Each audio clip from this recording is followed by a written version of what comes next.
സുചേട്ടാ നമസ്കാരം. നമസ്കാരം.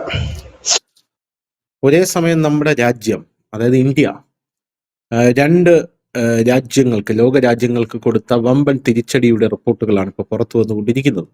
ഇതിൽ ആദ്യത്തെ ഒരു തിരിച്ചടി നമുക്ക് എല്ലാവർക്കും അറിയാവുന്ന തിരിച്ചടി തന്നെയാണ്. അതിൽ ഏറ്റവും രസകരമായിട്ടുള്ള ഒരു കാര്യം, ഈ ഓപ്പറേഷൻ സിന്ദൂർ നടന്നുകൊണ്ടിരുന്ന സമയത്ത് ഈ കിരാന കുന്നുകളിൽ, പാകിസ്ഥാന്റെ കിരാന കുന്നുകളിൽ, ആണവ കേന്ദ്രങ്ങളിൽ ഇന്ത്യ അടിച്ചു എന്നുള്ള റിപ്പോർട്ട് ഇവിടെ വ്യാപകമായി പ്രചരിച്ചത് ഇവിടെയുള്ള സോഷ്യൽ മീഡിയകളിലാണ്. നമ്മളന്ന് ലൈവിൽ ഇരിക്കുകയായിരുന്നു. നമ്മളന്ന് പറഞ്ഞു, അതായത് ഇങ്ങനെ ഒരു സംഭവം നടന്നിട്ടുണ്ട്, ഇങ്ങനെ ഒരു സാധനം വരുന്നുണ്ട് എന്നൊക്കെ പറഞ്ഞു. ഇവിടെയുള്ള ഒരു സാറ്റലൈറ്റ് മാധ്യമങ്ങളും അത് ഏറ്റെടുത്തില്ല. അതിനുശേഷം ഇതൊരു വ്യാജ വാർത്തയായിരിക്കാനാണ് സാധ്യത കൂടുതൽ എന്ന് പറഞ്ഞ് വലിയ രീതിയിലുള്ള എന്താണ് ഒരു മൂവ്മെന്റ് ഉണ്ടായി. സോഷ്യൽ മീഡിയ തന്നെ പാകിസ്ഥാനിലും ഉണ്ടായി. പാകിസ്ഥാന്റെ സോഷ്യൽ മീഡിയ മൂവ്മെന്റ് എന്ന് പറഞ്ഞാൽ ഇന്ത്യയിലോട്ട് അത് ബാധിക്കുമല്ലോ സ്വാഭാവികമായിട്ടും. പണ്ടൊക്കെ അങ്ങനെയായിരുന്നു, പാകിസ്ഥാൻ നറേറ്റീവ് സെറ്റ് ചെയ്ത് സോഷ്യൽ മീഡിയയിലോട്ട് വിടും, പിന്നെ അത് ഇന്ത്യ മൊത്തം കത്തിപ്പടരും, അതായിരുന്നു. പക്ഷെ ഇപ്പം കാര്യങ്ങളൊക്കെ ഒരുപാട് മാറി. അപ്പൊ അങ്ങനെ വലിയ രീതിയിലുള്ള, അപ്പോഴും നമ്മൾ അന്വേഷണാത്മക പത്രപ്രവർത്തനം എന്നുള്ള രീതിയിൽ അന്വേഷിച്ച് ഇങ്ങനെ പറഞ്ഞുകൊണ്ടിരുന്നു. ഇവിടെ പാകിസ്ഥാനിൽ ഈ ന്യൂക്ലിയർ ഫെസിലിറ്റീസ് ഒക്കെ ഇൻസ്പെക്ട് ചെയ്യുന്ന അമേരിക്കയുടെ വിമാനം വന്നിട്ടുണ്ട്.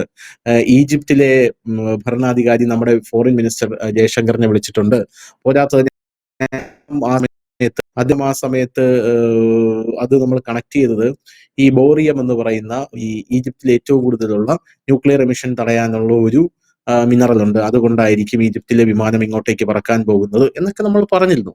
അപ്പൊ ഇതൊന്നും വലിയ സംഭവമല്ല അണ്ടിൽ നമ്മുടെ സേനാ മേധാവികൾ ഇത് തുറന്നു പറയുന്ന സമയത്ത്. അതിനുശേഷം കിരാന കുന്നുകളുടെ വിഷയം മാധ്യമപ്രവർത്തകർ ചോദിച്ചപ്പോൾ നമ്മുടെ എയർ മാർഷൽ ഒരു പുഞ്ചിരി അത് മാത്രമാണ് അദ്ദേഹം പുറത്തുവിട്ടത്. അദ്ദേഹം അങ്ങനെ ഒരു സാധനം അവിടെ ഉണ്ടോ, അത് ഞങ്ങൾ അറിഞ്ഞില്ലല്ലോ എന്ന് പറഞ്ഞ് അദ്ദേഹം ഒരു ഈവിൽ പുഞ്ചിരിച്ചിരിക്കുന്നു. അതിലെല്ലാം ഉണ്ടായിരുന്നു എന്നുള്ളതാണ്. എന്നാൽ ഇപ്പോ വിളിച്ചേട്ടാ, വ്യോമസേനാ വിദഗ്ധനായിട്ടുള്ള ടോം കൂപ്പർ പറഞ്ഞിരിക്കുകയാണ്, കിരാന കുന്നുകളിൽ ഇന്ത്യ അതിഭീകരമായിട്ടുള്ള താണ്ഡവം നടത്തിയിരിക്കുകയാണ് എന്ന് ടോം കൂപ്പർ പറഞ്ഞിരിക്കുന്നു. അതൊന്ന്. ഇനി രണ്ടാമതൊരു തിരിച്ചടി നമ്മൾ കൊടുത്തിരിക്കുന്നത് ചൈനയ്ക്കാണ്.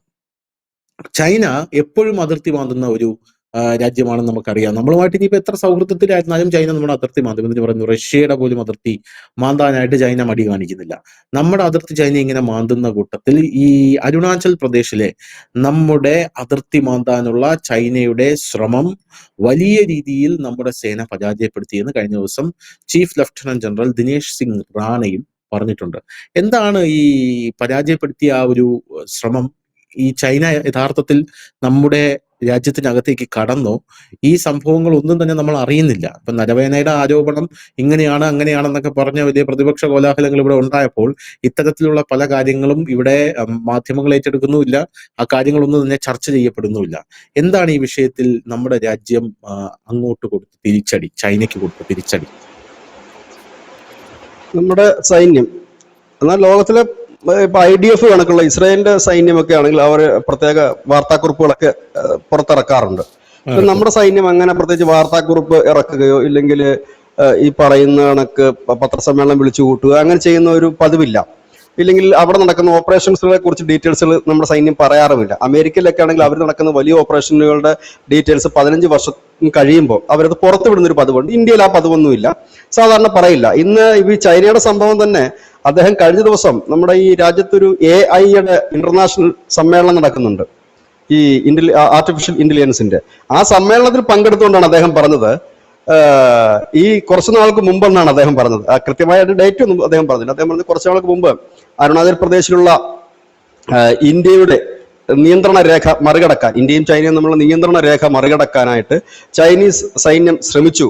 പക്ഷെ അത് AI-യുടെ സഹായത്തോടു കൂടി തങ്ങൾ അതിനെ പരാജയപ്പെടുത്തി, ഒരാളപായവും ഇല്ലാതെ വളരെ സമാധാനത്തിലൂടെ ഞങ്ങൾക്കത് പരാജയപ്പെടുത്താൻ കഴിഞ്ഞു. കാരണം AI-യുടെ സഹായത്തോടു കൂടി തന്നെ ഇത് കൃത്യമായി മനസ്സിലാക്കാനും കൃത്യമായി സേനാവിന്യാസം നടത്താനും കൃത്യമായി തന്നെ അതിനെ തടയാനും കഴിഞ്ഞു. അതുകൊണ്ട് തന്നെ സമാധാനപരമായി, അത് അദ്ദേഹം വളരെ രസകരമായി തന്നെ പറഞ്ഞു, ഒരു സമാധാനപരമായി തന്നെ ആ ഒരു സംഭവം അവസാനിച്ചു. അതായത് വലിയ അടിയോ പിടിയോ, കാരണം ഗാൽവാൻ താഴ്വരയിലൊക്കെ നടന്ന സംഘർഷങ്ങൾ നമ്മുടെ കൺമുമ്പിലുണ്ട്. അതുകൊണ്ടായിരിക്കും അദ്ദേഹം അങ്ങനെ പറഞ്ഞത്.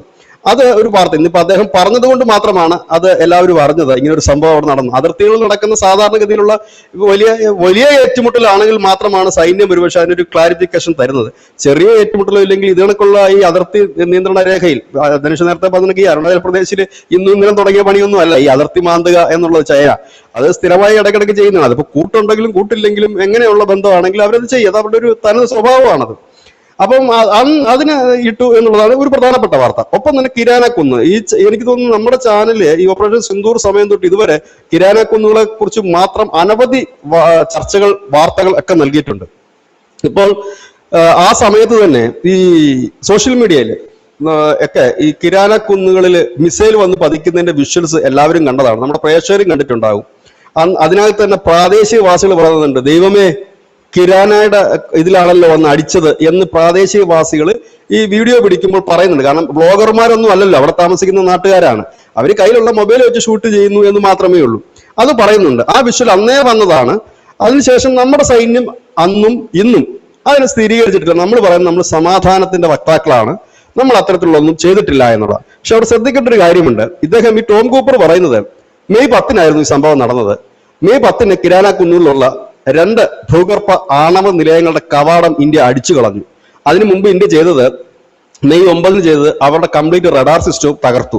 റഡാർ സിസ്റ്റം തകർത്തപ്പോഴേ ലോകത്തിന് അറിയാമായിരുന്നു ഇന്ത്യ നടത്താൻ പോകുന്ന ഏതോ ഒരു വൻപം പണിയാണെന്നുള്ളത് അറിയാമായിരുന്നു. ഇത് ചെയ്തപ്പോൾ ശ്രദ്ധേയമായ ഒരു കാര്യം, ഇതിന് തൊട്ടടുത്തുള്ള വിമാനത്താവളമാണ് സർഗോദയ എന്ന് പറയുന്ന വിമാനത്താവളം, വ്യോമത്താവളം ആക്രമിച്ചു. ഇത് ഈ ആണവ കേന്ദ്രത്തിന് അടുത്തുള്ള വിമാനത്താവളം. അന്ന് നമ്മൾ ചർച്ചയിൽ പറഞ്ഞിരുന്നു ഈ വിമാനത്താവളം വഴിയാണ് ഇവരുടെ ആണവ മൂവ്മെന്റുകൾ നടക്കുന്നത്. അവിടെ F-16 വിമാനങ്ങളാണ് അവിടെ ലാൻഡ് ചെയ്തിരിക്കുന്നത്. ഈ F-16 വിമാനങ്ങൾ ആണവായുധങ്ങൾ വഹിക്കുന്ന വിമാനങ്ങളാണ്. അപ്പൊ അവിടെ നിന്ന് എടുക്കുക, ഇവിടെ കൊണ്ടുവരിക, ഈ വിമാനങ്ങൾ വഴി അത് എത്തിക്കേണ്ടിടത്ത് എത്തിക്കുക എന്നുള്ളതാണ് അതിന്റെ രീതി. പക്ഷെ ആദ്യം നമ്മൾ അടിച്ചത് ആ വിമാനത്താവളത്തിനായിരുന്നു. പിന്നെ റഡാർ അടിച്ചു കളഞ്ഞു. അടുത്ത 3ാമത്തെ അടി കൊടുത്തിരിക്കുന്ന കിരാനക്കുന്നുകളിലെ ഈ പറയുന്ന ആണവ കേന്ദ്രത്തിലാണ്. ഈ ആണവ കേന്ദ്രത്തിൽ അടിച്ച അടി ചെറുതല്ല എന്ന് അമേരിക്കൻ ആണവ ശാസ്ത്രജ്ഞർ പെന്റഗണിനെയും മറ്റും വിവരം അറിയിക്കുകയും ഈ യുദ്ധം പെട്ടെന്ന് നിർത്താൻ ആവശ്യപ്പെടുകയുമായിരുന്നു. കാരണം അത് നിർത്തിയെങ്കിൽ മാത്രമാണ് അവർക്ക് അതിന് അറ്റകുറ്റപ്പണി ചെയ്യാൻ കഴിയുമായിരുന്നുള്ളൂ. ധനുഷ് നേരത്തെ പറഞ്ഞില്ലേ, ഈജിപ്തിന്റെ മന്ത്രി എസ് ജയശങ്കറെ വിളിച്ചിരുന്നു, ഞങ്ങളുടെ ഒരു വിമാനം, ഞങ്ങൾ അവിടുന്ന് മണലുമായിട്ടൊരു വിമാനം വരുന്നുണ്ട്.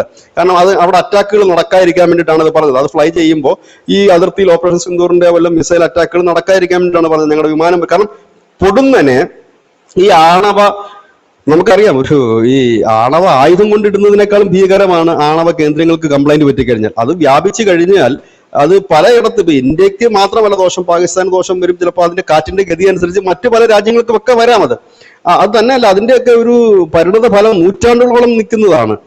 ഇന്നോ നാളെയോ കൊണ്ട് മാറുന്ന ഒന്നല്ല. നമുക്ക് തന്നെ അറിയാം, ഒരു ചെറിയ പനി വന്നാൽ പോലും മാറാൻ ദിവസങ്ങളെടുക്കും നമുക്ക്. അപ്പോൾ ഇതിന്റെ ഒരു വികിരണങ്ങളൊക്കെ പുറത്ത് വന്നു കഴിഞ്ഞാലുള്ള ഭവിഷ്യത്തുള്ള എല്ലാവർക്കും അറിയാവുന്നതാണ്. അതുകൊണ്ട് തന്നെയാണ് അമേരിക്കയിലാണ് ഇതിന്റെ വിമാനം ഉള്ളത്, ഇതിന്റെ അറ്റകുറ്റപ്പണികൾ നടത്തുള്ളത്. ആ വിമാനത്തിന്റെ പേരുണ്ട്, എന്താ ഓർക്കുന്നില്ല ഞാൻ. അപ്പോൾ ആ വിമാനം അവിടത്തേക്ക് പറന്നെത്തുകയും ഇത് ചോർച്ചകളും മറ്റും അടയ്ക്കാനുള്ള ഒരു പ്രത്യേകതരം മണ്ണ് ഈജിപ്തിൻ നദീതടങ്ങളിലാണ് കാണപ്പെടുന്നത്. അത്തരത്തിലുള്ള മണലുമായി ഈജിപ്തിന്റെ വിമാനങ്ങൾ എത്തുകയും ഒക്കെ ചെയ്തു.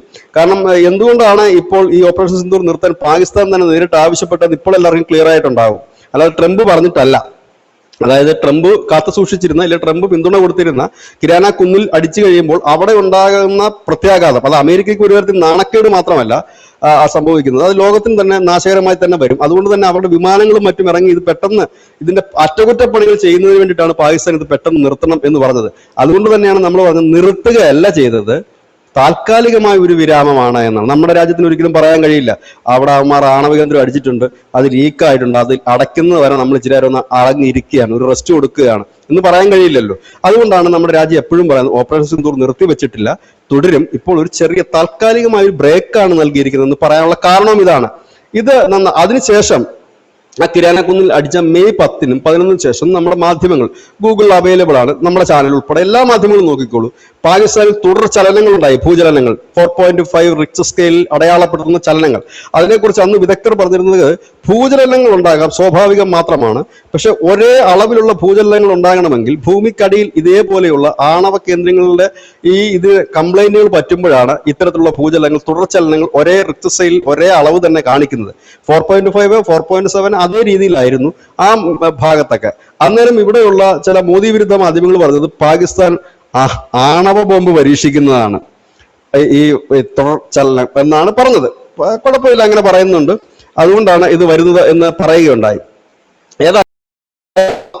വ്യോമസേന വിദഗ്ധൻ ആയിട്ടുള്ള ടോം കൂപ്പർ ഇപ്പോൾ വെളിപ്പെടുത്തിയിരിക്കുകയാണ്. അദ്ദേഹം പറയുന്നത് ഈ ഇന്ത്യ വളരെ കൃത്യമായിട്ട് തന്നെ ആ ഒരു ദൗത്യം നിർവഹിച്ചു എന്നുള്ളത്. അതായത് ഈ ഇന്ത്യ എന്ന് പറയുന്ന രാജ്യം സർവശക്തമാണ് എന്നുള്ളത് പ്രൂവ് ചെയ്യിച്ചിരിക്കുകയാണ്. നാക്കുകൊണ്ട് പറയല്ലേ. ഇപ്പൊ ചൈനയെ സംബന്ധിച്ചാണെന്നുണ്ടെങ്കിൽ അവരുടെ എല്ലാം നമുക്ക് വാർത്തകളിലൂടെ ഇല്ല കഥകളിലൂടെ മാത്രമേ അറിയാൻ കഴിയൂ. ചൈന ഇന്ന മിസൈൽ ഉണ്ടാക്കി, ആ മിസൈല് ഇന്നിടത്തേക്ക് വിടാൻ പ്രാപ്തമാണ്, ഇല്ലെങ്കിൽ അവർക്ക് ഇന്ന കപ്പലുണ്ട് എന്നൊക്കെ നമ്മൾ ഇതുവരെ അറിഞ്ഞിട്ടുള്ളത് വാർത്തകൾ മാത്രമാണ്. അവർക്ക് നമ്മൾ ലൈവിൽ കണ്ടിട്ടില്ല ഈ സാധനമൊന്നും. പക്ഷെ ഇന്ത്യ അങ്ങനെയല്ല. ലൈവിൽ തന്നെ എങ്ങനെയാണ് നിമിഷ നേരം കൊണ്ട് ഒരു രാജ്യത്തിന്റെ ആണവ രാജ്യം, വെറും ഒരു രാജ്യമല്ല പാകിസ്ഥാൻ, ഒരു ആണവ രാജ്യമാണ് ലോകത്തിലെ ആണവ രാജ്യം ഉള്ള ഇസ്ലാമിക രാജ്യമാണ്.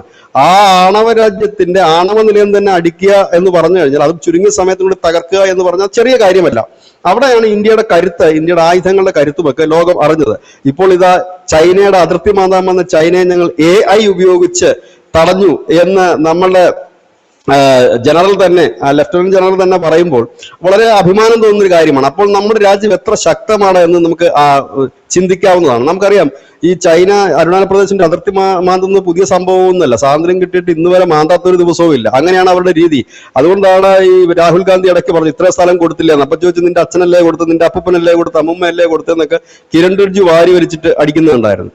അപ്പോ ഈ ഇതേ സംഭവം തന്നെയാണ് ഇപ്പോൾ എന്ത് പറ്റി, അതിനെ തടഞ്ഞു AI. എന്നിട്ട് അദ്ദേഹം പറയുന്ന ഒരു കാര്യം, AI അത്രത്തോളം ഇന്ത്യൻ സേനയില് അഡ്വാൻസ്ഡ് ആയി കഴിഞ്ഞിരിക്കുന്നു. ഓപ്പറേഷൻ സിന്ദൂറിൽ നമ്മൾ ഏറ്റവും കൂടുതൽ AI-യുടെ സഹായത്തോടു കൂടിയാണ് കൃത്യമായിട്ടുള്ള ആക്രമണം നമുക്ക് നടത്താൻ കഴിഞ്ഞത്. ഇപ്പോൾ AI ഇന്ത്യയുടെ സൈന്യത്തിന് ഭാഗമെന്ന് വെച്ചാൽ പ്രൂവ് ചെയ്യിക്കുകയാണ്.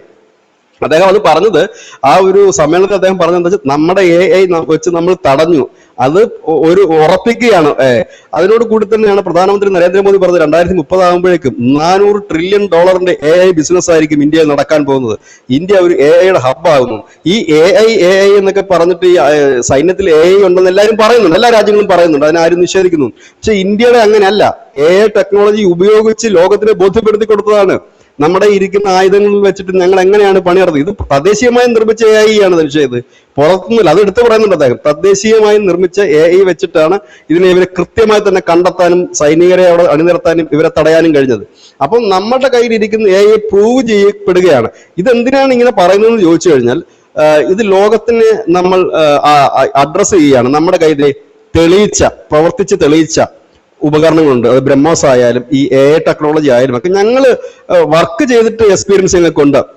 ഇപ്പൊ നമ്മളൊരു ഉപകരണം വാങ്ങാൻ ഒരു കടയിൽ ചെല്ലുമ്പോൾ നമ്മൾ ആദ്യം ചോദിക്കുന്നത്, തിരക്കുന്നത് ഈ സ്ഥാപനത്തിന്, ഇല്ലെങ്കിൽ ആദ്യ സ്ഥാപനത്തിന്റെ എക്സ്പീരിയൻസ് നമ്മൾ നോക്കും, എത്ര വർഷമായിട്ടുണ്ട് എന്നുള്ളത്. രണ്ടാമത് നമ്മൾ ചോദിക്കുന്നത് സർവീസ് എങ്ങനെയുണ്ടെന്ന് ചോദിക്കും. മൂന്നാമത് നമ്മൾ എടുക്കാൻ പോകുന്ന പ്രൊഡക്റ്റ് നമ്മളൊന്ന് സെർച്ച് ചെയ്യും, എന്താണ് അതിന്റെ റിവ്യൂസ്, എങ്ങനെയുണ്ട്, ആളുകൾ പറയുന്നത് എങ്ങനെയുണ്ട്, ഉപയോഗിച്ചവർ എങ്ങനെയാണ്. ഈ 3 കഴിഞ്ഞിട്ടാണ് നമ്മൾ പോകുന്നത്. അവിടെയാണ് തദ്ദേശീയമായി വികസിപ്പിച്ചെടുക്കുന്നു എന്ന് പറയുമ്പോൾ സർവീസ് പക്കയായിരിക്കുമല്ലോ ഇവിടെ തന്നെ വികസിപ്പിച്ചെടുക്കുന്ന ഒരു ഇതിന്. അതുപോലെ വളരെ തെളിയിക്കപ്പെട്ട ഒരു ആയുധങ്ങളാണ് ഇന്ത്യ വിൽക്കുന്നത്. അതുകൊണ്ട് തന്നെയാണ് ഇന്ത്യൻ ആയുധങ്ങൾക്ക് ഈ ഒരു വലിയ വിപണി വരുന്നതും. റഷ്യ ആയാലും ഇസ്രായേൽ ആയാലും ഫ്രാൻസ് ആയാലും ഒക്കെ അവരുടെ ആയുധങ്ങൾ ഇന്ത്യയിൽ നിർമ്മിക്കാം എന്ന് പറയുന്നതിന്റെ കാരണവും അവരുടെ വിമാനങ്ങളും മറ്റുമൊക്കെ നിർമ്മിക്കാൻ ഒരു കരാർ ഇപ്പോൾ ചിലപ്പോൾ ഒരു ഷോപ്പ് വെച്ചേക്കും മാക്രോൺ. അപ്പൊ അതിന് എന്തുകൊണ്ടാണ് അവർക്ക് അത്ര വിശ്വാസത വരുന്നത് വെച്ച് കഴിഞ്ഞാൽ, നമ്മളത് പ്രൂവ് ചെയ്യിച്ചു കഴിഞ്ഞിട്ടുണ്ട് നമുക്ക് ഇതിനൊക്കെ കഴിയും എന്നുള്ളത്. അത് തന്നെയാണ് ഇതിൽ നിന്ന് മനസ്സിലാക്കാൻ കഴിഞ്ഞത്. എനിക്ക് തോന്നുന്നത് കിരാനാക്കുന്നിൻ്റെത് ഇനി ആരും ചർച്ച ചെയ്യില്ല എന്ന് തോന്നുന്നു. കാരണം നമ്മുടെ സേന ഒരിക്കലും ഈ ഒരു വാർത്ത നിഷേധിക്കാനോ അംഗീകരിക്കാനോ പോകുന്നില്ല. ഒരുപക്ഷെ അന്ന് നമ്മുടെ സൈനിക മേധാവി ചിരിച്ചൊരു ചിരി വീണ്ടും കാണാൻ പറ്റും എന്നുള്ളതല്ലാതെ ഇത് കൂടുതൽ മറുപടി ഒന്നും അദ്ദേഹം പറയില്ല. ആ ചിരിയിൽ തന്നെ എല്ലാം ഉണ്ടായിരുന്നു. അദ്ദേഹം മാധ്യമങ്ങളോട് ചോദിച്ചത്, അങ്ങനെ ഒരു സ്ഥലമുണ്ടോ, ഞങ്ങൾക്ക് അറിയില്ലായിരുന്നു, നിങ്ങൾ പറയുമ്പോൾ മാത്രമാണ് ഞങ്ങൾ അറിയുന്നത് എന്ന് അദ്ദേഹം പറയുകയും ചെയ്തു. ഇനി അതിൽ കൂടുതലൊന്നും നമ്മുടെ സേന പറയില്ല. ഒരു പക്ഷേ റിട്ടയർഡ് ആയി കഴിയുമ്പോൾ ഈ നരാവനെ കണക്കം കാണും, ആരെങ്കിലും ബുക്ക് എഴുതിയാലോ ഏതെങ്കിലും ചാനലിൽ പറഞ്ഞാലോ ആയി.